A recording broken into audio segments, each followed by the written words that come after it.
আল্লাহ রাব্বুল আলামিন বলেন ইন্নাল্লাযীনা আমানু ওয়া আমিলুস সালিহাত কানাত লাহুম জান্নাতুল ফিরদাউসি নুজুলা। ঈমানের নেক আমল নিয়ে যারা আসবা জান্নাতুল ফিরদাউসের মেহমান হইবা। আওয়াজ করে জবাব দেন, ওই জান্নাতে যাইবার মনে চায়নি না চায় না? দরকার আছে না নাই? ও বন্ধুরা, আমরা জান্নাতে যাইতে চাই। কথা একটু আওয়াজ করে টাস টাস করে বলবেন, জান্নাত অপবিত্র না পবিত্র? গুনাহ পবিত্র না অপবিত্র? তাহলে জান্নাত পাক, গুনাহ না পাক? ও বন্ধুরা, মসজিদ পাক, এই জন্য মসজিদে যাইতে হলে শরীরও লাগে পাক। আমার ভাইয়েরা, না পাক শরীর নিয়ে মসজিদে যাওয়া যায় না। তাহলে গুনার মতো না পাক নিয়ে আল্লাহর জান্নাতেও যাওয়া যায় না, আল্লাহর জান্নাতে যাওয়া যাবেও না। কারণ জান্নাত পাক, গুনাহ হলো না পাক। জান্নাত হলো আলোকিত, গুনাহ হলো অন্ধকার। অতএব যেখানে আলো থাকে সেখানে অন্ধকার যাইতে পারে না। হে মুসলমান, তাহলে গুনার না পাক অবশ্যই সরাইতে হবে। রাজি না ইনশাআল্লাহ? সবাই রাজি না ইনশাআল্লাহ? গুনার নাপাক সরাইতে হবে। ও ভাইয়েরা, ও বন্ধুরা, আমরা গুনাহ করে ফেললেও আমার আল্লাহ বড় দয়ালু। রব্বে করিম কো বান্দা বান্দিরে গুনাহ করে ফেলেছ, কিন্তু নিরাশ হইস না, কারণ তোর গুনার পরিমাণ যত, আমি আল্লাহর দয়া, ক্ষমতা, মাগফিরাত এর চেয়ে আরো কোটি কোটি গুণ বেশি। এ বান্দা, এ বন্ধুরা, লক্ষ্য করে দেখুন, আল্লাহ রাব্বুল আলামিন আমরা যে গুনাহ করব এটা তো আল্লাহ ভালো করে জানেন। এই জন্য আল্লাহ আমাদেরকে গুনাহ মাফের, কাপড় ময়লা হইলে আমরা পরিষ্কার করার ব্যবস্থা জানি, সাবান আর পানি। কথা কয় না? কাপড় ময়লা হয়ে গেছে, কেমনে পরিষ্কার করা লাগবে এটা আমাদের ভালো করে জানা আছে। ও ভাইরা, সাবান পানি দিলে, সোডা পাউডার দিলে আমাদের কাপড় ধুয়ে পরিষ্কার হয়ে যায়। তাহলে অবশ্যই গুনাহ আমরা করব, আল্লাহ জানেন। এই জন্য আমাদের গুনার ময়লা দূর করার জন্য রব্বে করিম আমাদেরকে যেই ব্যবস্থাটা দিয়েছে, সেই ব্যবস্থাটার নাম হলো তাওবা। কি কি কি কি কি? তওবা। ও মুসলমান, তাহলে আমি একটু জিজ্ঞেস করি, আমাদের গুনাহ আছে না নাই?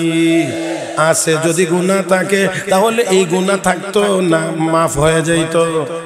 মাফ যদি হওয়া লাগে আল্লাহ রাব্বুল আলামিনের কাছে তওবা করতে হবে। তওবার অর্থ হলো ফিরে আসা। ও বন্ধুরা, আল্লাহর কাছে ফিরে আসতে হবে। মালিক, আমি ভুল করেছি, অন্যায় করেছি, আর কোনোদিন করব না। লজ্জিত হয়ে তোমার কাছে ক্ষমা চাই, তার নাম তওবা। গুনার উপরে লজ্জিত হওয়া, আর করব না ভবিষ্যতে ওয়াদা করা, যা করে ফেলেছি মালিক দয়া করে মাফ করে দাও, এর নাম হলো তওবা। ও মুসলমান, লক্ষ্য করেন ভালো করে, চারটা কথা মাত্র বলবো বড় কম সময়ে। বন্ধুরা আমার, যদিও কথা অনেক লম্বা, কিন্তু সংক্ষেপে বলবো চারটা কথা।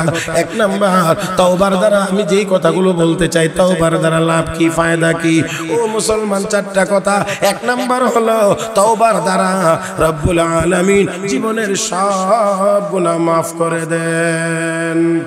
আমার ভাইরা, ইবলিস যখন বলেছিল, আল্লাহ ফাবি ইজ্জাতিকা লা উগওয়িয়ান্নাহুম আজমাইন, তোমার ইজ্জতের কসম করে বলছি, আমি আদম সন্তানকে জাহান্নামী বানাবো।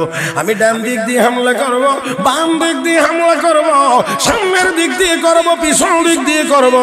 আমি তাদেরকে গুমরাহ বানাইবো, গুনার কাজ করাইবো।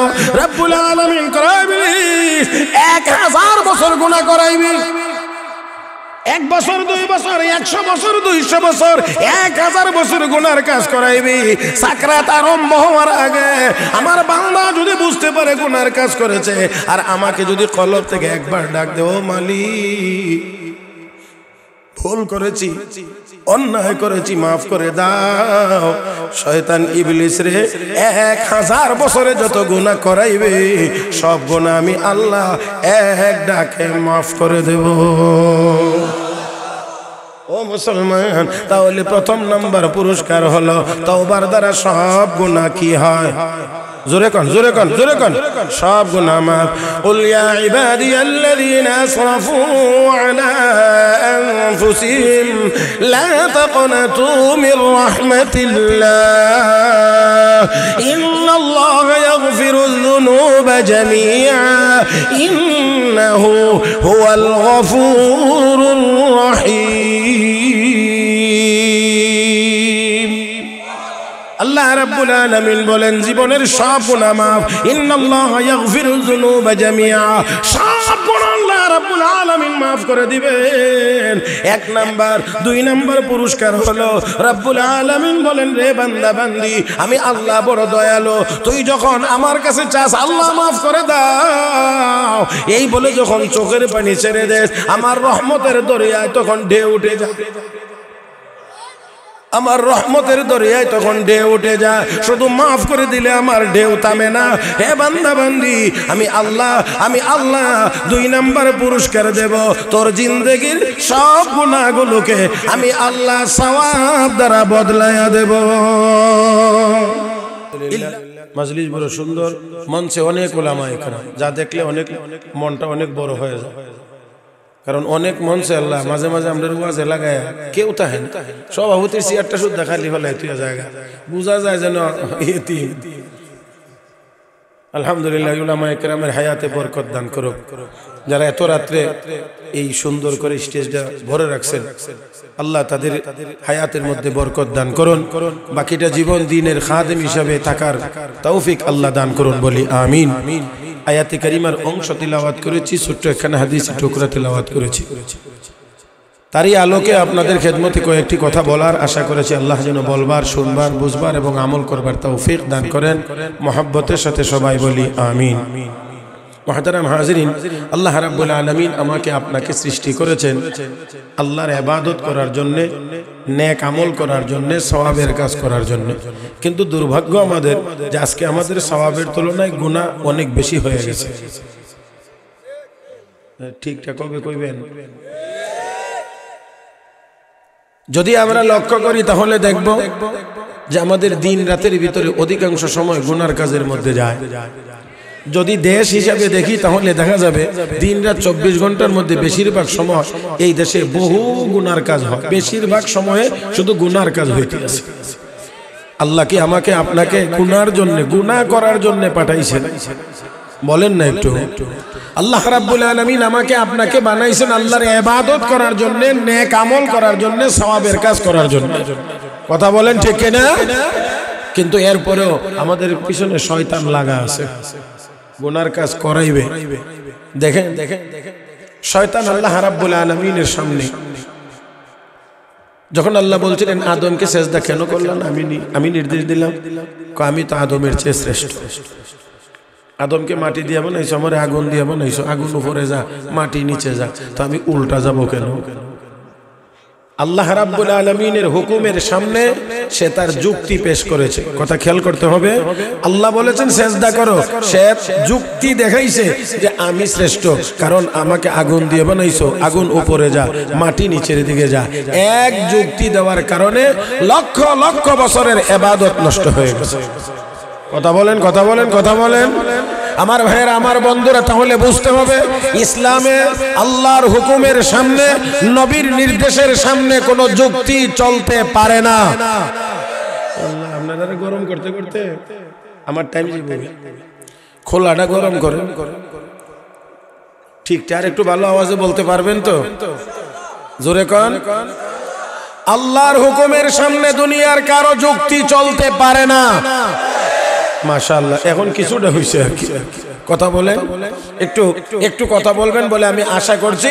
মুহতারাম হাজিরিন, তাহলে আসুন আমরা আল্লাহর হুকুম মানব, রাসূলের তরিকা মানব। আল্লাহর হুকুম আর রাসূলের তরিকার সাথে যদি কোনো থিওরি মিলে ওয়েলকাম। যদি আমার আল্লাহর হুকুমের সামনে, রাসূলের তরিকার সামনে কোনো কিছু সংঘর্ষ হয়, আমরা ওই থিওরিকে লাথি মারতে বাধ্য। তাহলে এবার বলেন, আমরা যে বানর বানাইতে চাই, এটা কোরআন হাদিসের মতে ঠিক আছে? আস্তে কন, আস্তে কন, জোরে কন। আমরা মুসলমান, আমরা বানর ছিলাম না, আমরা বানর হইতেও চাই না। কারণ আমাদের আব্বা আদম আলাইহিস সালাম মানুষ, আমাদের মা হাওয়া আলাইহিস সালাম মানুষ।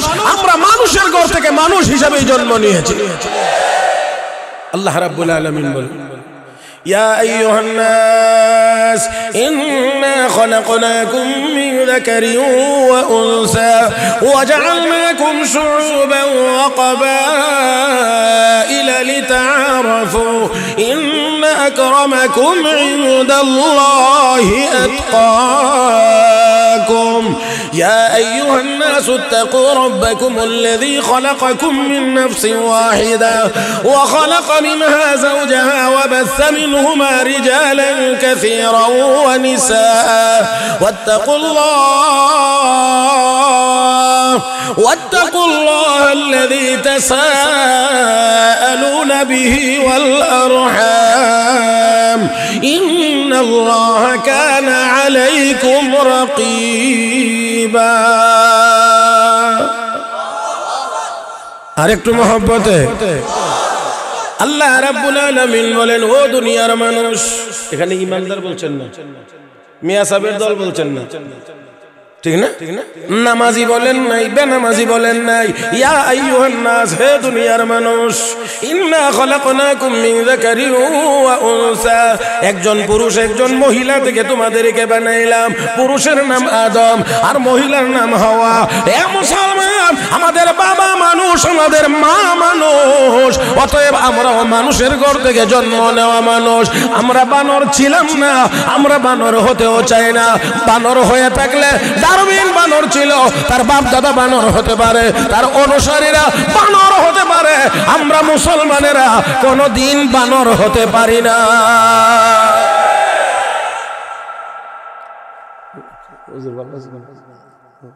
এত রাত্রে আপনি কষ্ট করে সজাগ আছে আল্লাহ হুজুর হায়াতে বরকত দান করুন আমি আসতে পারি না আপনারা আমিনের সুরতে বোঝাতে হুজুর যেন তাড়াতাড়ি মরে গেলে আপনারা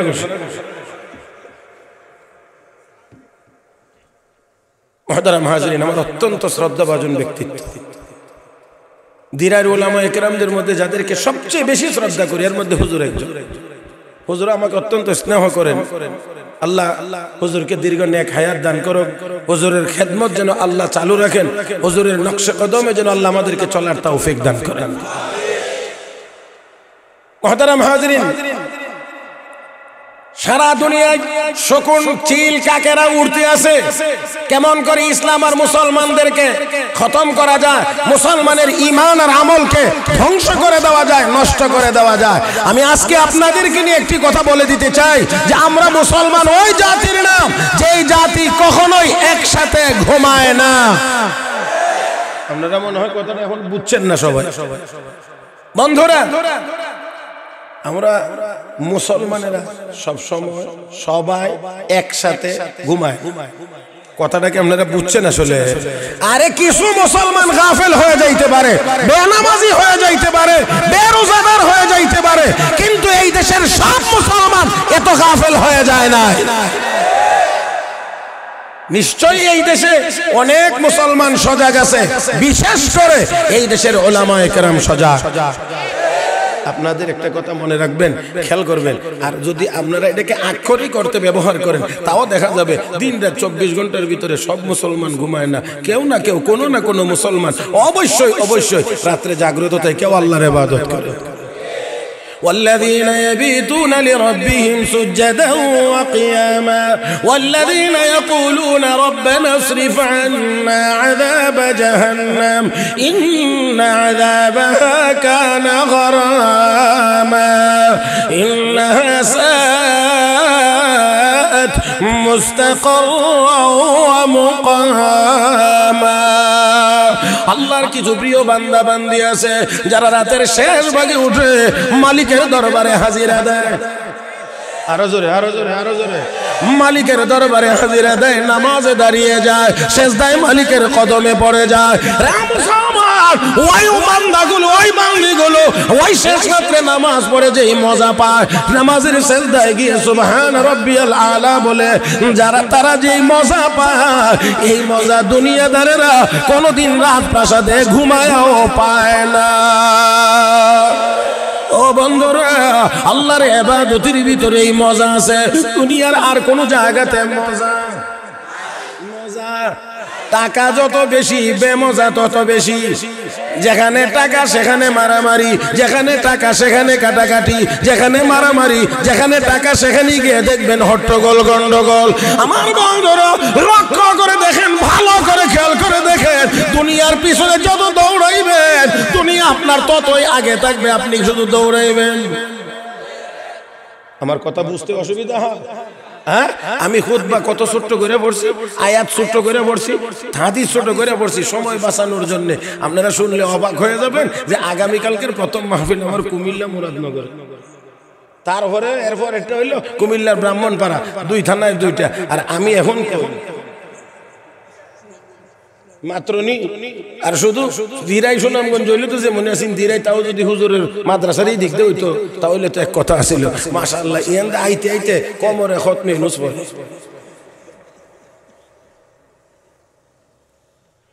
এরপরেও এই রাত 2টা বাজে বয়ানে উঠলে যখন দেখি তারা বসার প্যান্ডেল ভরা আর এত ওলামায়ে কেরাম স্টেজে, তখন আসলে বেদনার কথাটা বেশি মন থাকে না। কথা বুঝছেন না? হইলে কি আবার ঘুরাইয়া আবার ঘুরাইয়া আবার, আর আমার ওই দেহে খালি কেড়ে জানি, আর কোনো বক্তা দেখে না দেশের মধ্যে, এমন ব্যাককল বক্তার ভাই। মুহতারাম হাজিরিন, আল্লাহর ইবাদতের ভিতরে যে মজাটা পায় আল্লাহ ওয়ালারা, দুনিয়াদারেরা তাদের প্রাসাদের ভিতরে সেই মজা কখনোই পায়। সৈয়দুত তায়েফ হযরত হাজী ইমদাদুল্লাহ মুহাজির মক্কি রাহমাতুল্লাহি আলাইহি, দেখেন খেয়াল করে, তিনি বলতেন আসরের দিন আল্লাহ যদি আমারে কয়, ও ইমদাদ কি চাও? আমি বলবো আল্লাহ তোমার আরশের নিচে 2.5 হাত জায়গা চাই। 2.5 হাত জায়গা দিয়ে কি করবা? আল্লাহ দুনিয়াতে তোমাকে না দেখে সেজদা দিয়েছিলাম, আজকে 2.5 হাত জায়গা দাও, তোমার কদমটা দেখে দাও, তোমার কদম দেখে দেখে তোমাকে সেজদা দিতে চাই। আমি আপনাদেরকে যেহেতু কথা চলে এসেছে এই জন্য একটা কথা শোনাইতে চাই। দারুল উলুম দেওবন্দ মাদ্রাসা থেকে যারা যত বড় মনীষী তৈরি হয়েছেন, এর মধ্যে একজন ব্যক্তি হযরত আকদাস হযরত মাওলানা মুহাম্মদ আনোয়ার শাহ কাশ্মীরি রাহমাতুল্লাহি আলাইহি। এত বড় এত বড় এত বড় মুহাদ্দিস এই ভারতবর্ষে আর কেউ হয় নাই, কেউ দেখেও নাই। ইমাম বুখারী রাহমাতুল্লাহ আলাইহির পরে এত বড় মুখস্থ শক্তিওয়ালা কোনো আলেম জন্মই বলে অনেকে বলেন যে এমন স্মৃতি শক্তি মুখস্থ শক্তিওয়ালা কোনো আলেম জন্মই হয়। যাকে জামানার ইমাম বাইহাকি বলা হইতো, জীবনের শেষ সময়ে তিনি অসুস্থ হয়ে গিয়েছেন, শেষ সময়ে অসুস্থ। আমি আপনাদেরকে ছোট্ট একটা কথা বলে বাকি কথাটা বলতে চাই। দারুল উলুম দেওবন্দ থেকে ডাক্তারের পরামর্শ দিয়েছে আপনি আপনার বাড়িতে চলে যান, কাশ্মীর চলে যান। চলে গেছে, যাবেন। এই কাশ্মীর যাওয়ার সময় দারুল উলুম দেওবন্দের তৎকালীন সময়ের দাওরায়ে হাদিসের এক ছাত্র, নাম ইউসুফ, পিছনে পিছনে রওনা করছে। এটা আমাদের আকাবিরিনদের নমুনা, যে তাদের জন্য ছাত্ররা কি পরিমাণ কুরবান ছিলেন। শাইখুল হিন্দ মাহমুদ হাসান দেওবন্দি রহমতুল্লাহ আলাইহিকে যখন ব্রিটিশরা ধরে সেই আন্দামান দ্বীপে নিয়ে যায়, তখন স্টিমার ছাড়তে গিয়ে হযরত শাইখুল আরবুল আজম হুসাইন আহমদ মাদানী রহমতুল্লাহি আলাইহি বলেছিলেন, আমাকেও আমার উস্তাদের সাথে যাইতে হবে, আমাকে নিয়ে যান। না তোমাকে নেওয়া হবে না, না আমাকে নিতে হবে। নেয় না, স্টিমার ছেড়ে দিয়েছে। শাইখুল আরবুল আজম আওলাদ রাসূল সৈয়দ হুসাইন আহমদ মাদানী নওয়ারাল্লাহু মারকাদা, তিনি ঝাঁপ দিয়ে সমুদ্রে পড়ে গেছেন, আমার উস্তাদকে আমি একা ছেড়ে দিতে। সুবহানাল্লাহ, আর আসতে কোন না, এমনি হয় নাই, বহু কুরবানি, বহু কুরবানি, তারপরে ঝাঁপ দিয়ে পড়ে গেছে, ওনাকে নেওয়া হয়েছে। শাইখুল আরবুল আজম আওলাদ রাসূল হযরত হুসাইন আহমদ মাদানী রাহমাতুল্লাহ আলাইহি জেলখানার ভিতরে উস্তাদের জন্য ফজরের সময়, তাহাজ্জুদের সময় গরম পানি কোথায় থেকে দেবেন? ঠান্ডা পানি হলে উস্তাদের কষ্ট হবে, এই জন্য পানি বোতলের ভিতরে ভরে পেটের সাথে চাপ দিয়ে ধরে সারা রাত্রে এই পানিকে স্বাভাবিক ঠান্ডাটা কমায়া স্বাভাবিক অবস্থায় ফিরিয়ে এনে উস্তাদের সামনে তাহাজ্জুদের জন্য পানির ফজর পানির ব্যবস্থা। রমজান মাস এসেছে, হুসাইন আহমদ মাদানী তখনও হাফেজে কোরআন ছিলেন। খতম তারাবি কি করে পড়বেন? হাফেজ তো এখানে কেউ নাই। উস্তাদের খতম তারাবি নষ্ট হবে, খতমটা তো হবে না, এখন এখানে কোথায় পাবে হাফেজ? সেই জন্য হযরত হুসাইন আহমদ মাদানী চিন্তা করলেন, আমি যেমন তেমন, উস্তাদের তো তারাবির খতম মিস করা যায় না, এই জন্য তিনি প্রতিদিন এক পারা করে কোরআন দিনের বেলা মুখস্থ করে রাতের বেলা উস্তাদকে নিয়ে তারাবির নামাজ পড়াইছেন। আমার ভাইয়েরা, আল্লাহ পাক এই মদনীকে এমন চমকানি চমকাইয়া দিয়েছেন যে বুখারী শরীফ পড়াইছেন রওজা আতহারের পাশে বসে বসে, রওজা শরীফের পাশে। সুবহানাল্লাহ, মুখ দিয়ে এখনো আয় না। এটা তারা ভাষা পড়ানো আর নবীজির রওজা শরীফের পাশে বসে বুখারী শরীফ পড়ানো দুইটা এক জিনিসের নাম না। মুহতারাম হাজিরিন, মুহতারাম হাজিরিন, তো বলতে চাইছিলাম ইউসুফ পিছন দিক দিয়ে গাঠি নিয়ে রেডি, হঠাৎ করে তাকায় দেখে ছাত্র রেডি। জিজ্ঞেস করে কি ব্যাপার ইউসুফ? হযরত আমি আপনার খেদমতে যাইতে চাই। তুমি না দাওরায়ে হাদিস পড়ো? ইউসুফ সাথে সাথে চোখের পানি ছেড়ে দিয়েছে, দিয়ে বলছেন হযরত জীবনে বেঁচে থাকলে বহুবার দাওরায়ে হাদিস পড়া যাবে, কিন্তু আনোয়ার শাহ কাশ্মীরি চলে গেলে আর কোনোদিন ফিরে পাওয়া যাবে না। উস্তাদের খেদমতের জন্য চলে গেলে 2 বছর খেদমত করছে। এক পর্যায়ে জিজ্ঞেস করেন ইউসুফ কোন জিনিসের অভাব, কোন জিনিসে দুর্বলতা? হযরত ইলমের সব লাইনে আমি দুর্বল। ঠিক আছে, কিতাব নামাও, আলমারিতে লাইব্রেরিতে যত কিতাব আছে নামাও, এক এক বিষয়ের এক এক কিতাব নামাও, এক কিতাব নামায়া 1 পৃষ্ঠা করে পড়ায়া আরেকটা লাও, আরেক বিষয়ের এক কিতাব 1 পৃষ্ঠা পড়ায়া দেন, আরেক কিতাবে আরেক বিষয়ের এক কিতাব 1 পৃষ্ঠা করে পড়ায়া, সব বিষয়ের সব কিতাব 1 পৃষ্ঠা করে পড়ায়া এবার বললেন যাও, এখন থেকে শুধু কিতাব বুঝবেই না, ইলমে দুর্বল থাকবে না, আল্লাহর ফজল ও করমে তুমি কিতাবের ব্যাখ্যা লিখতে পারবা। উলামায়ে কেরাম আছেন, জিজ্ঞেস করে দেখেন সেই ইউসুফই হলো আল্লামা ইউসুফ বিন নূরি রাহমাতুল্লাহি আলাইহি, যিনি বুখারী শরীফের সারা ব্যাখ্যা লিখেছেন, তিরমিজি শরীফের ব্যাখ্যা লিখেছেন।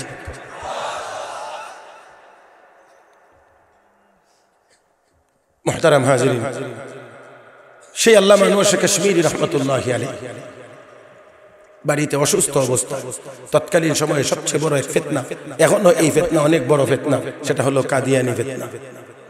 আরো আস্তে কয়েন, আরো আস্তে কয়েন। এই জায়গাতে ইমানের জায়গা, এখানে আসতে বলা যায় না। কাদিয়ানি মুসলমান না কাফের? তাকে যারা অনুসরণ করবে তারা মুসলমান না কাফের? তাকে যারা কাফের মনে না করবে তারা ওই জোরে কোন তারা, কিন্তু তারা বড় ধোঁকাবাজ, বড় ধোঁকাবাজ। এরা নাম রাখে মুসলমানি নাম, পরিচয় দিতে গিয়ে আহমদিয়া মুসলিম জামাত, যাতে মুসলমানকে বিভ্রান্ত করা যায়। এমনই এক নামদারি সেই কাদিয়ানি কাফের এক মুসলমান মেয়েকে বিয়ে করেছে। খুব খেয়াল করে শুনলেন, মুসলমান মেয়েকে বিয়ে করেছে। মেয়ে তার ঘরে গিয়ে কিছুদিনের মধ্যে বুঝতে পেরেছে যে আমারকে যার সাথে বিয়ে দেওয়া হয়েছে সে আসলে মুসলমান না। তাই সে আদালতের শরণাপন্ন হয়েছে। বর্তমান পাকিস্তানের ভাওয়ালপুর, এই ভাওয়ালপুরে কোর্টে সে মামলা করেছে তাকে যেন এই কথিত স্বামীর কাছ থেকে বিদায় করে দেওয়া হয়, বিদায়ের ব্যবস্থা যেন করে দেওয়া হয়। কোর্টে যখন মামলা, তখন বিচারক এবং আইনজীবীরা চিন্তা করে দেখলো যে বিষয়টা একান্তই ধর্মীয়, এই জন্য এখানে ধর্মীয় ব্যক্তিদের বক্তব্য শোনা দরকার। আর সেই কারণে তখন ভারত, পাকিস্তান, বাংলাদেশ আলাদা হয় নাই। তখন দারুল উলুম দেওবন্দ মাদ্রাসা কোর্ট থেকে নোটিশ এসেছে যে এই বিষয়ে আগামী অমুক তারিখে কোর্টে এসে আপনারা আপনাদের বক্তব্য পেশ করবেন।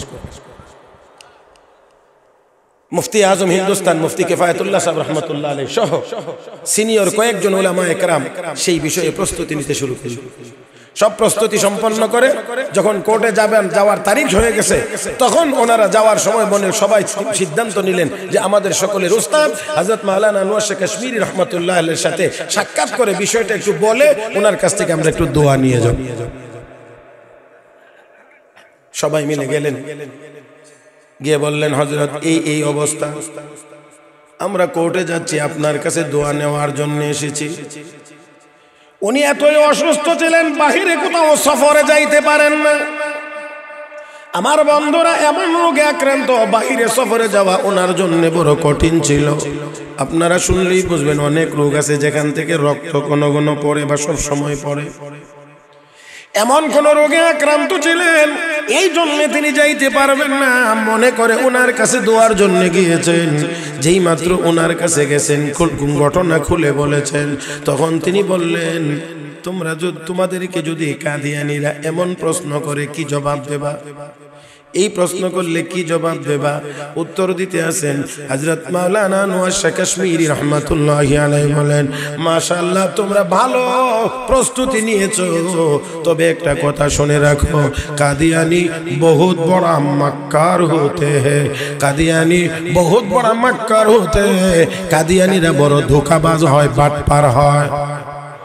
এই জন্য আমি শুধুমাত্র দোয়া দিয়ে তোমাদেরকে ছেড়ে দেব না, তোমরাও সাথে থাকবা, আমি নিজেও থাকব কোর্টে, আমি নিজেই বক্তব্য দেব। আরো আস্তে, আরো আস্তে, আরো আস্তে।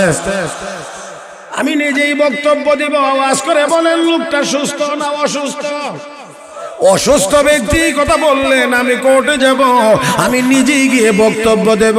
হে মুসলমান, এই কথা বলে যখন তিনি উঠে বসলেন, আল্লাহর কি দয়া, সাথে সাথে রক্ত পড়াও বন্ধ হয়ে গেছে।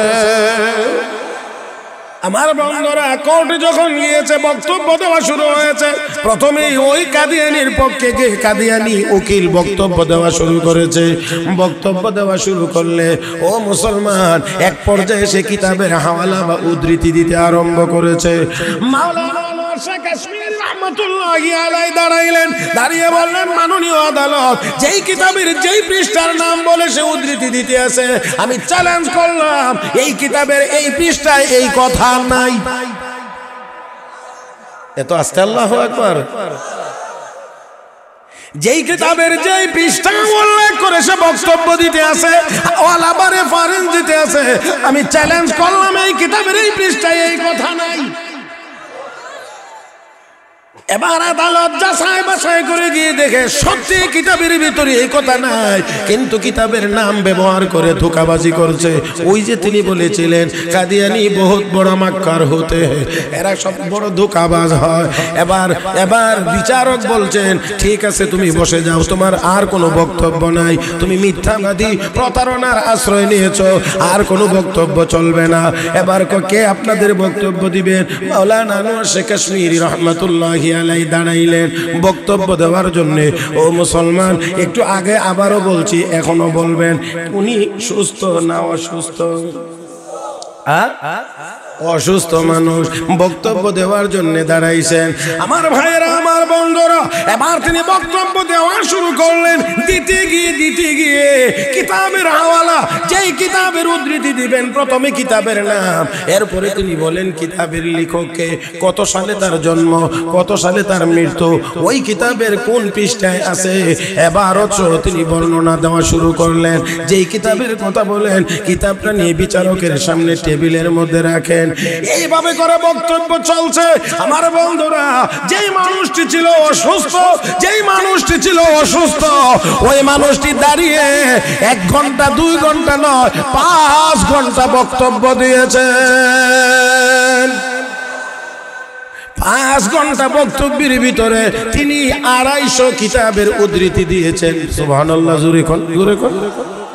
250 কিতাবের হাওয়ালা দিয়েছেন, 250 কিতাব নিয়ে টেবিলের উপরে রেখেছেন। আমার বন্ধুরা, এবার বিচারক বলতে আছেন রায় তো মুসলমানের পক্ষে। তারপরে বিচারক বলতে আছে, আমি আমার জীবনে কত লাইব্রেরি দেখেছি, কিন্তু এমন লাইব্রেরি তো কোনোদিন দেখি না। আপনারা বুঝছেন কিনা জানি না, আমি লাইব্রেরি তো কিতাব থাকে, কিতাব, কিন্তু উনি তো নিজেই লাইব্রেরি। আমি আমার জীবনে কত লাইব্রেরি দেখেছি, কিন্তু এমন লাইব্রেরি জীবনে কোনোদিন দেখি নাই, এমন লাইব্রেরি কোনোদিন দেখি নাই। আমার বন্ধুরা, সাথে সাথে তিনি এই কথাও বলে দিয়েছেন, বিচারক বলেন, যতদিন পর্যন্ত মাওলানা আনোয়ার শাহ কাশ্মীরির মতো আলেম জিন্দা থাকবে, ততদিন পর্যন্ত ইসলাম ধর্মের কোনো ক্ষতি কেউ করতে পারবে না। আমার বন্ধুরা, আমরা বলে দিতে চাই, আনোয়ার শাহ কাশ্মীরি এখন দুনিয়ায় নাই, তবে আনোয়ার শাহ কাশ্মীরির যোগ্য উত্তরসূরিরা এখনো দুনিয়ায় জিন্দা আছে। আর একটু জোরে বলা যায় না এখানে?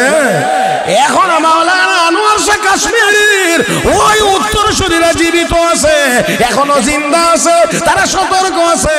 আমার ভাইয়েরা, বাংলার জমিনে নাস্তিক মুরতাদদের যে কোনো ষড়যন্ত্র হোক না কেন, এই ষড়যন্ত্রের ব্যাপারে মোকাবেলা করার জন্য এই দেশের উলামায়ে কেরাম এখনো জিন্দা আছে।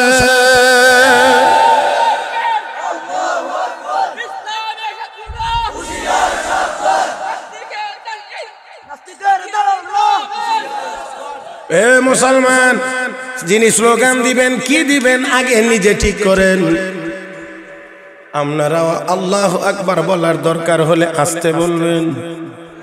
কথা কয় না, কথা কয় না, কথা কয় না, আস্তে না জোরে। রাজি নি সবাই? যারা যারা রাজি ডান হাতটা তুলেন দেখি, একটু সোজা করেন, মুট করেন। আমার সাথে কথা বলেন, জমিন কার? আসমান কার? ও চন্দ্র সূর্য কার? এবার বলুন আমরা কার? তাহলে সব কিছু যদি আল্লাহর হয়, আল্লাহর নামের আওয়াজ ছোট হবে না বড় হবে? রেডি? এবার কে পারেন বলেন?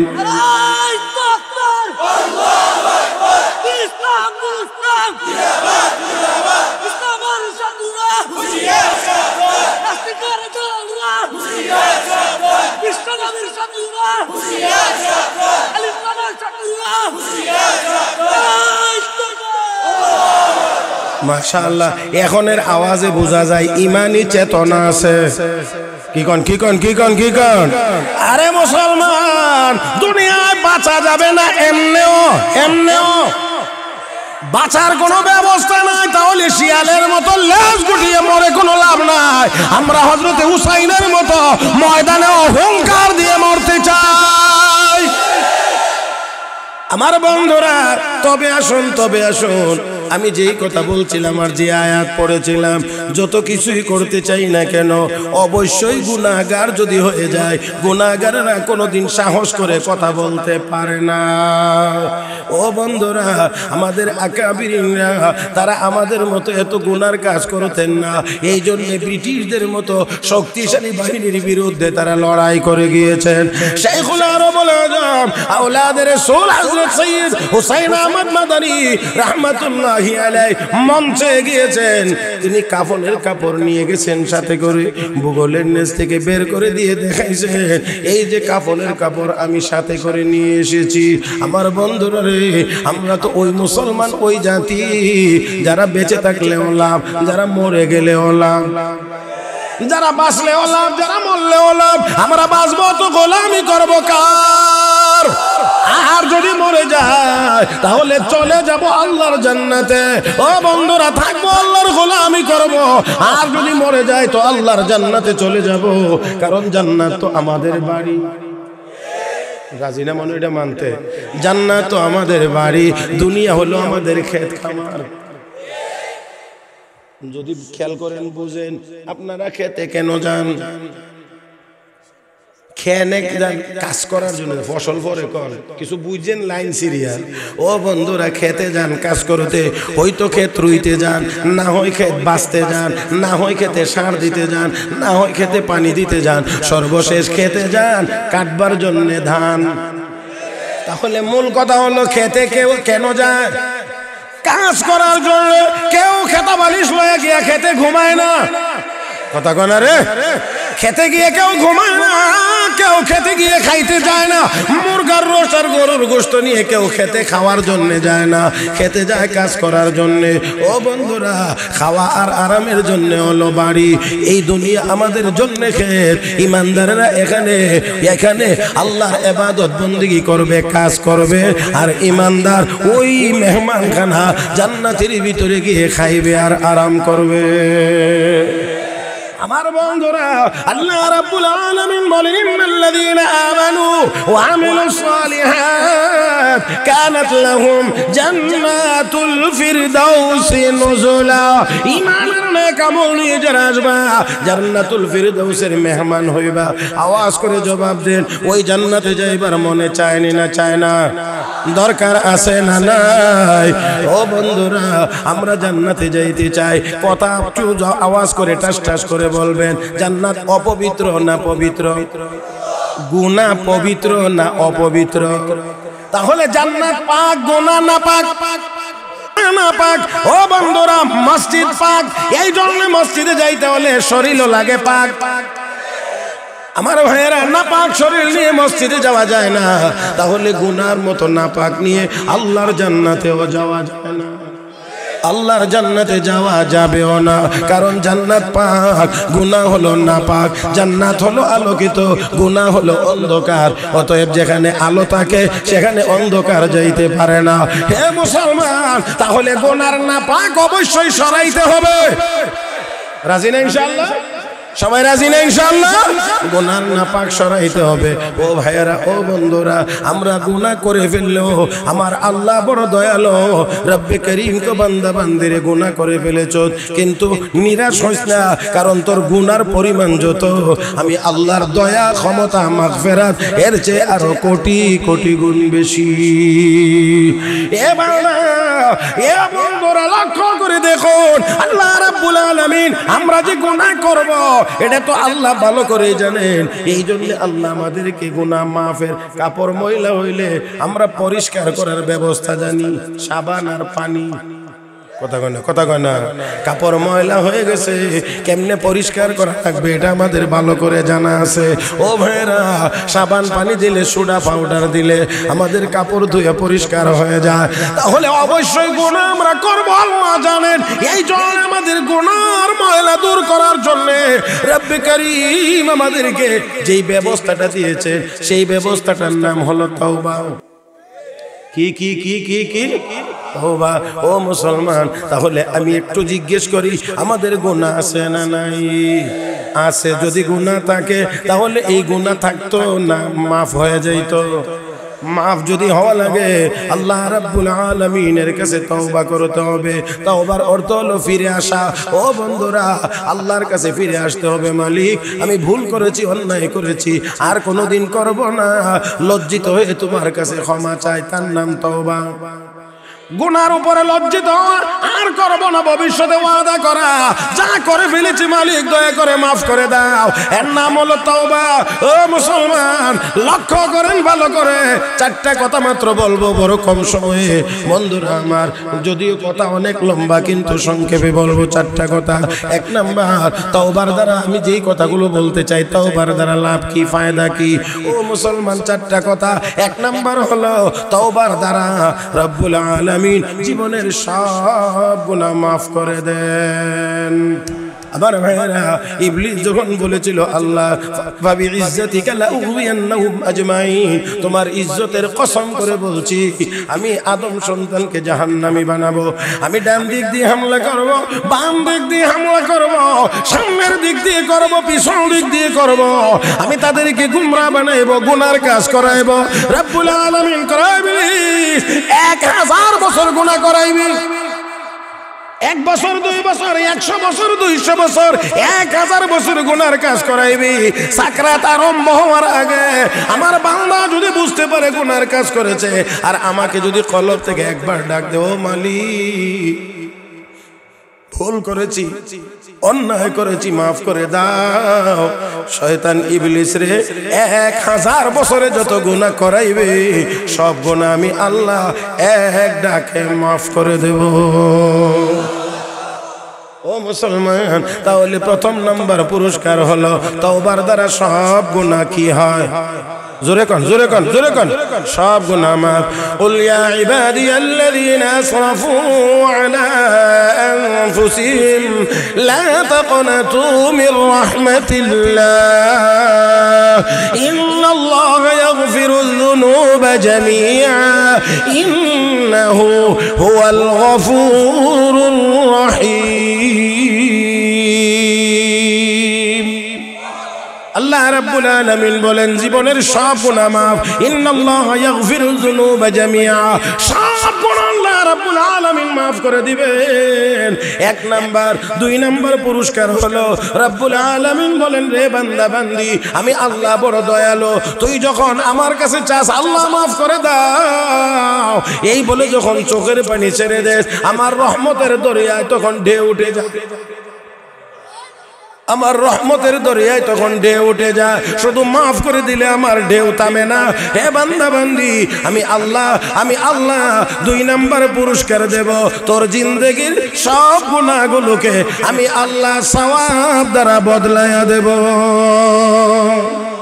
ইল্লা মান তাবা ওয়া আমানা ওয়া আমিলা আমালান সালিহা ফাউলাইকা ইউবাদদিলুল্লাহু সাইয়্যাতিহিম হাসানাত। রব্বে করিম বলেন, তুমি যদি গুনাহ থেকে তওবা করে নেক আমল শুরু করে দিতে পারো, বান্দা আমি আল্লাহ ওয়াদা দিলাম তোর গুনাহগুলোকে সওয়াব দ্বারা বদলায়া দেব।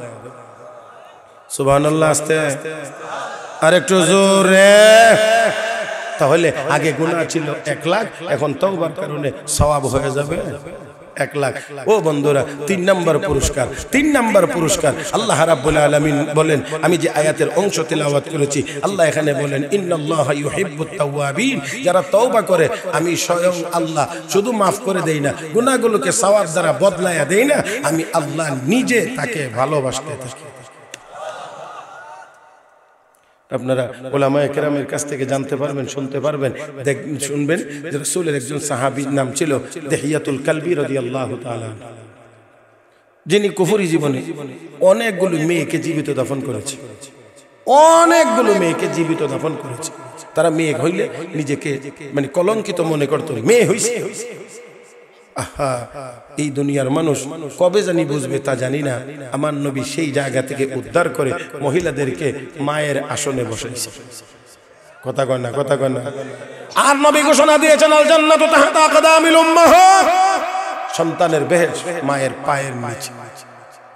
সেই মর্যাদার আসনে বসাইছেন। এরপরেও কিছু আছে তারা আরো চায় আর কি চায়, রাস্তায় গিয়ে মাটি কাটতেছে আর কয় কি করে আমাদের অধিকার কেমনে হয়? অধিকার তো তুই ঘরে বইয়া খাইতে, তোরে কেটে কইছি মাটি কাটতে। অধিকার কোনটা রেখো আর বুঝা কোনটা রেখো, এটাও বোঝার চেষ্টা করে না। হায় হায় হায়। আর আমাদের দেশে একদল পুরুষ আছে, এই পুরুষেরা কইব কি জানেননি, এই দেশের জনসংখ্যার অর্ধেক মহিলা, তাদেরকে ঘরে বসিয়ে রেখে কোনোভাবেই জাতীয় উন্নয়ন সম্ভব নয়, অতএব তাদেরকেও কাজে লাগাইতে হবে। হ্যাঁ, আর আমাদের দেশের কিছু মহিলারা কি খুশি, তাই না, আমরা হককে খুশি। আরে কি বলবো, কি বললে আপনারা বুঝবেন, আমি আপনাদেরকে বলি। এই জন্য আবার এখন তো সমানের কথা আমি এই জন্য মাঝে মাঝে বলে থাকি যে মহিলারা দিয়ে যদি বাইরের কাজ করানো লাগে উন্নয়নের জন্য, তো মহিলা যে একলা পেটে বাচ্চা ধারণ করে, তো এটা অর্ধেক করে কমানোর দরকার না। যারা কয় সমান, বাবার ছেলে মেয়ে দুজন সমান, বাপের ঘরে হইছে মায়ের ঘরে হইছে ছেলে, বাপের ঘরে মায়ের ঘরে মেয়ে হইছে, অতএব কোনটার মধ্যে কোনো পার্থক্য নাই, সমান। তো এমন যদি সমানই সবখানে করা লাগে, তাহলে মহিলা একা কেন 280 দিন বাচ্চা পেটে রাখবে, 140 দিন তুই হলো? তো এটা যদি সম্ভব না, তাহলে নারী পুরুষ কখনোই সমান হইতে পারে না, পারবেও। কিছু আছে মনে করা আর কিছু আছে বাস্তব। কখনো কিছু জিনিস আছে যেটা কখনোই সম্ভব না, কিন্তু ইডারও কেউ মনে করতে পারে। মনে করা এক জিনিস আর বাস্তবে হলো আরেক জিনিস। এটা আমি আপনাদেরকে এখন আর উদাহরণ দিতে চাই না। মুহতারাম হাজিরিন, মনে মনে কত কিছুই করা যায়। ওই যে এক ছেলে বলছিল, আমি তো মন্ত্রী সাহেবের মেয়েরে বিয়ে করব। যে কোন চাই না আপনারা, তারা ভাষা বা টঙ্গরের কোনো ছেলে যদি কয় আমি মন্ত্রীর মেয়েরে বিয়ে করবো, এক কাম করে সারাদিন খেতে, তো শুনতে কেমন লাগে না? আর তুই কস কি? আরে বাবা ঠিকই তো কইছি। কস কি মানে ঠিকই কইছি, কথা মানে কেমনে তো জোর দেখ, শুধু কইছি না অর্ধেক আগাই এসে। আরে লোকেরা আশ্চর্য হয়ে গেছে, কয় কি সারাদিন কাম করো, মন্ত্রীর মেয়ে বিয়ে করবে, আবার কস অর্ধেক বলে আগাইও গেছে। কেমনে কি? আসল কথা হয়েছে কি জানেন, বিয়ে শাদীর মধ্যে তো দুইজনের মতামত লাগে, ছেলের মত মেয়ের মত, ইজাবার কবুল, প্রস্তাব আর গ্রহণ। তাহলে এখন হে তো রাজি হবে,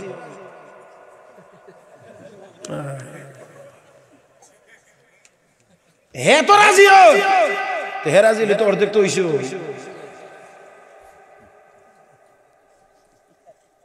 বুঝছেন আপনারা? এইটা কি বাস্তবে না মনে মনে? কথা কয় না রে, মনে মনে। এই জন্য আমি প্রায় একটা কথা বলে থাকি আর কি, এক বেসা না মানে তিনজন মানুষ বসে খাইতে, একজন মুরব্বী, দুইজন জোয়ান মানুষ। মুরব্বী ডাইন পাশে বসে বেড়ার ছেলে, বাম পাশে বসে বেড়ার মেয়ের জামাই দামান। তরকারির বাড়ির মধ্যে ডিম হয়েছে দুইটা, মানুষ কয়জন? তিনজন। এখন মুরব্বী মনে মনে একটু চিন্তিত, কারণ বন্টনের ভাগটা তো মুরব্বী হিসাবে আমার কাছে ভাগটা, কারণ সাধারণত আমরা বন্টনটা করাই মুরব্বীরে দেয়, চাচা সামনে ভাগ করে দেয়, কথা ঠিক না? হ্যাঁ, তবে আবার কখনো কখনো চাচা মতলবী হইলে বাঘের বেলায় কাম সেরা। কেমনে বুঝে চাচা ভাতিজা দুইজনে গেছে মাছ ধরতে, দুইলা গুড়া মাছ পাইছে, একটা বড় মাগুর মাছ পাইছে। তখন চাচারে মাছ ধরে আইসে ভাগ করবে, তখন ভাগ করতে গিয়ে ভাতিজা কয় চাচা সামনে ভাগ করে। এখন আবার একটা সিস্টেম আছে, যে ভাগ করে দেয় হে কইলাম আগে নিতে পারে না, ভাগের দায়িত্ব যাতে ভাগ করে তোমার যেটা মনে চাই নিয়ে যাও, এরপরে আমি নিব, এটাই নিয়ম। এখন চাচা তো চিন্তা করে ভাগ যে করবো, গুড়া মাছ যদি একদিকে রাখি তো মাগুরটা আর একদিকে থাকবো, এখন বাতি জানি মাগুরটা লয়ে যাবে। মতলবী চাচা নজর হইলেও মাগুর মাছের দিকে, এই জন্যে মাছ ভাগ করিয়া এখন চাচা আগুই কইতেছে, গো বাতি যা আমি নেই গা মাগুরটা, তুমি নৌকা গুড়াটি। তাও যদি না তো তুমি নৌকা গুড়াটি, আমি নেই গা মাগুরটা। এই কথা খেয়াল করেননি? ফইলা কি কইছে বাতি যা আমি মাগুরটা নিই গা, তুমি গুড়াটি নেও। তাতেও যদি তোমার না হয় তুমি গুড়াটি নেও গা, আমি মাগুরটা নিই গা। এও যদি না হয় আমি মাগুরটা নিয়ে গে, তুমি গুড়াটি লিয়ে মানে জন যেম নেই কর মাগুর তার নিজে। কথা বুঝছেন না? তুই মতলবী হইলে তো উভয় নেই, কারণ আমরা আবার মতলবী আছে, চান্স পাইলেই কিন্তু যার যার মতলব প্রকাশ পায়, সুযোগ পাইলেই বোঝা যায়, সুযোগ না হইলে তো বোঝা যায় না। কারণ কানা বেড়া সহি দেখে না, আমি কোনো বেগানা মহিলাকে দেখি না, ওই তুই দেখবে কেমনি, তুই তো রাস্তাও দেখস না। কথা বুঝছেন না? বলে দোকানদারি করে মানুষ, বেটা দোকানদারি করে, নামাজ দোকানের মধ্যে, কারণ মসজিদে যাই বেটা সময়। এখন একদিন ওজু টুজু করে আইসে দোকানে, এমন সময় বাতি যায়, চাচা তেল দেন আজ্জের, আজ্জের বুঝেন আদাসের, এটাই আমরা আঞ্চলিক ভাষায় কয় আজ্জের, আদাসের তেল দেন 2 লিটারের বোতল লয়ে আসি। তো বেটা বাতি যা আমি তো ওজু টুজু করে আইসি, হাত দোয়াতে হাত ভরাইতাম না, তো তুমি আদাসের মাইক ফেলবে এমনে মনে কয় নমাজ হইতে পড়তেছে। 2 লিটার বোতল মোটামুটি গলা গলা ভরে লিসি। তোর কি দূর আন্দাজ নাই ব্যাক কল কোনানের, যে বেটা দোকানদারির কারণে মসজিদে যায় নামাজ পড়তে পারে না, এই বেটা তোর তেল মাফার সময় চাইতো না।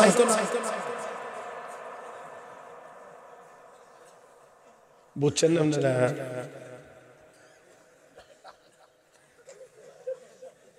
আমার দিকে চাইছে নামাজ ঠিক আছে, তেল কদ্দুর নিতেছে এইটাও ঠিক আছে। যখন দেখছে যে বইরা লয়ে বাইরে যাইব গা, এর ভিতরে 2 রাকাত নামাজ পড়া সালাম ফিরে দৌড় দাগে তাফাদা দইরে কো ভাতিজা এত তেল আজ্জেন না।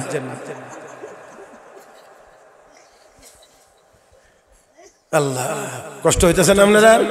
এই গরির কাটা আমার সিগন্যাল দিতে আছে, এই জন্য খুব লম্বা করা যাবে না।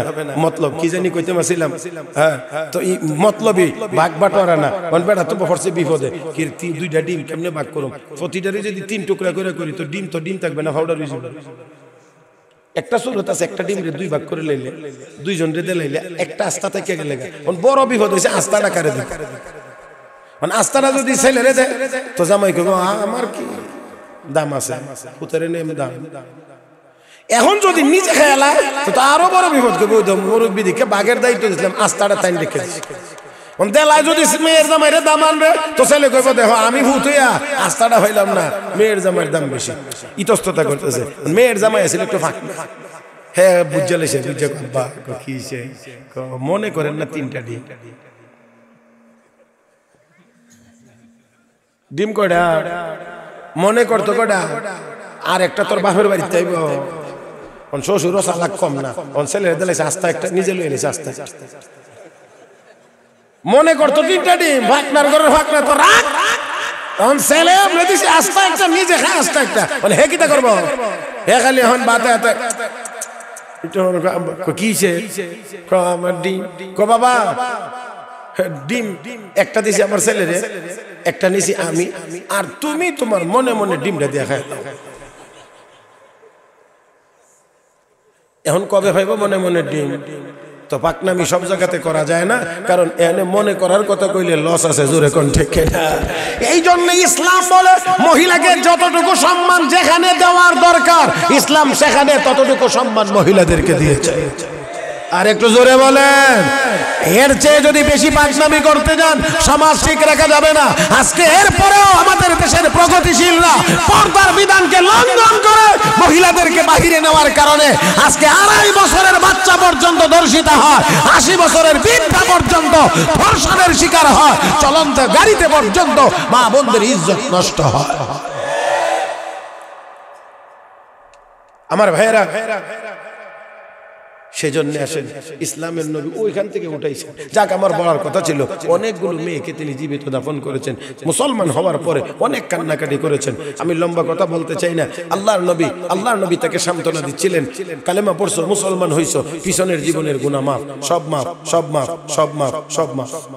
কিন্তু এরপরেও সর্বশেষ তিনি বলেন, আমি আমার জীবনের শেষ ছোট্ট মেয়েটা জামিলা, যে ছিল অপূর্ব সুন্দরী, এই সুন্দরী মেয়েটাকে জীবিত দাফন করে যে অন্যায় করেছি, নবী গো আল্লাহ মাফ করবেন কিনা জানি না, এজন্য কাঁদছি। আল্লাহর নবী তখন সান্ত্বনা দিয়ে বলেন, রব্বে করিম বলেছেন, ইন্নাল্লাহা ইয়াগফিরুয যুনুবা জামিআ, আল্লাহ সব গুনাহ মাফ করে দিবেন, অতএব সব গুনাহ মাফ করে দিবেন, তোমার এটাও মাফ। ও বন্ধুরা, আল্লাহ রাব্বুল আলামিনের কাছে উনি এত প্রিয় হয়েছিলেন যে নবীর কাছে জিবরাইল ওহী নিয়ে যত পদ্ধতিতে আসতেন, এর মধ্যে একটা পদ্ধতি ছিল মানুষের সুরত ধরে আসতেন। উলামায়ে কেরামকে জিজ্ঞেস করবেন, যতবার নবীর কাছে জিবরাইল মানুষের সুরতে এসেছেন, অধিকাংশ সময় ওই দেহিয়াতুল কালবির সুরতে জিবরাইল নবীর সামনে হাজির হয়েছে।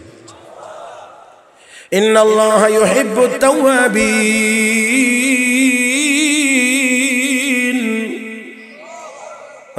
শেষ সময় একটু কইতেন না, আর ইন্নাল্লাহা ইউহিব্বুত তাওয়াবিন ওয়া ইউহিব্বুল মুতাতাহহিরিন। আল্লাহ তওবাকারীকে ভালোবাসেন, পবিত্রতা অর্জনকারীকে ভালোবাসেন। রাব্বুল আলামিন বলেন, বান্দা বান্দিরা তওবা করলে আমি আল্লাহ শুধু মাফ করে দেই না, আমি আল্লাহ নিজে তোকে ভালোবাসি।